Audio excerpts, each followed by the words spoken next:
پاک گھر امت مسلمہ کا قبلہ اول، مسلمانوں کی عزت کی علامت اور فتح و سرخروئی کا نشان یروشلم اور اس کی عبادت گاہ مسجد اقصی، جہاں اللہ تعالیٰ اپنے پیارے محبوب محمد صلی اللہ علیہ وسلم کو معراج پہ لے گئے۔ آج کی اس ویڈیو میں ہم القدس شہر یعنی یروشلم کی تاریخ کا ذکر کریں گے۔ القدس یروشلم کا عربی نام ہے، جسے زمانہ قبل اسلام میں ایلیا بھی کہا جاتا ہے۔ اس شہر کو یہودی، مسیحی اور مسلمان تینوں مقدس مانتے ہیں۔ یہودیوں کا عقیدہ ہے کہ یہ وہ جگہ ہے جہاں سے کائنات کی تخلیق ہوئی اور یہیں حضرت ابراہیم علیہ السلام نے اپنے بیٹے کی قربانی کی تیاری کی تھی۔ مسیحی سمجھتے ہیں کہ حضرت عیسیٰ علیہ السلام کو یہیں مصلوب کیا گیا تھا اور یہیں ان کا سب سے مقدس کلیسا واقع ہے۔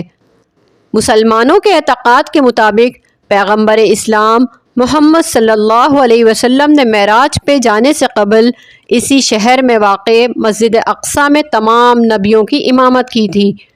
یہی وجہ ہے کہ مسلمان اور مسیحی 1000 برس تک اس شہر پر قبضے کے لیے آپس میں برسر پیکار رہے ہیں۔ تاریخ کے مطابق القدس شہر میں 4500 سال قبل عربوں کی ایک شاخ کنعانی اور یبوسی آباد تھے۔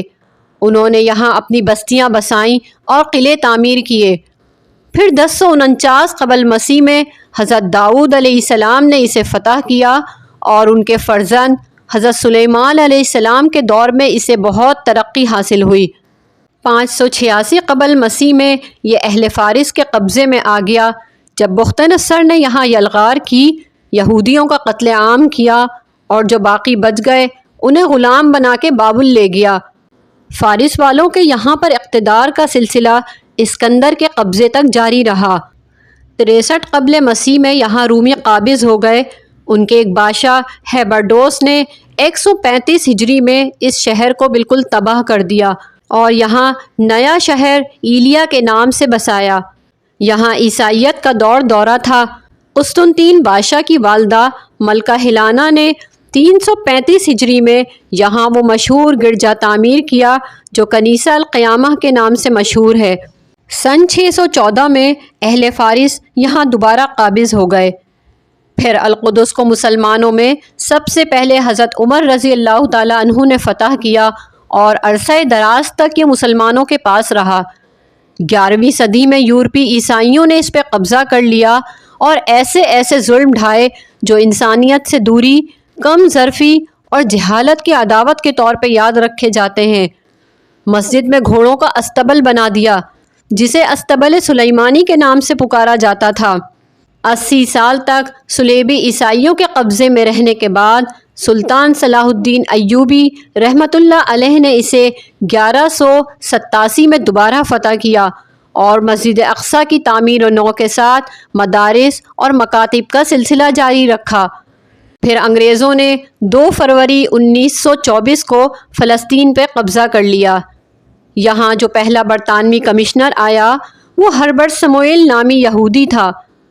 اس نے یہودیوں کے لیے فلسطین کے راستے کھول دیے۔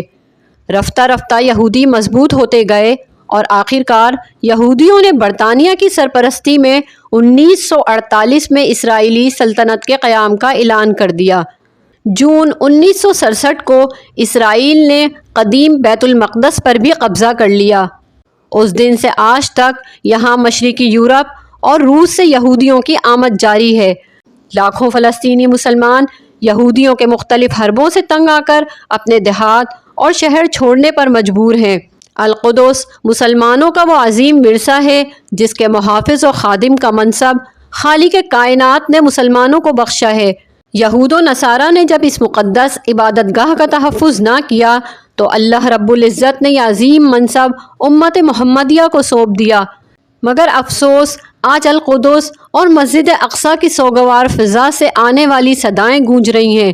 کاش آج کے دور میں پھر کوئی سلطان صلاح الدین ایوبی پیدا ہو جائے جو تاریخ کا رخ موڑ دے۔ مسجد اقصی ہمیں پکارتی ہے اور کہتی ہے، سنو بھی قبلہ اول سے کیا آواز آتی ہے، مسلمانوں میری حرمت پہ کٹ جانے کا وقت آیا ہے۔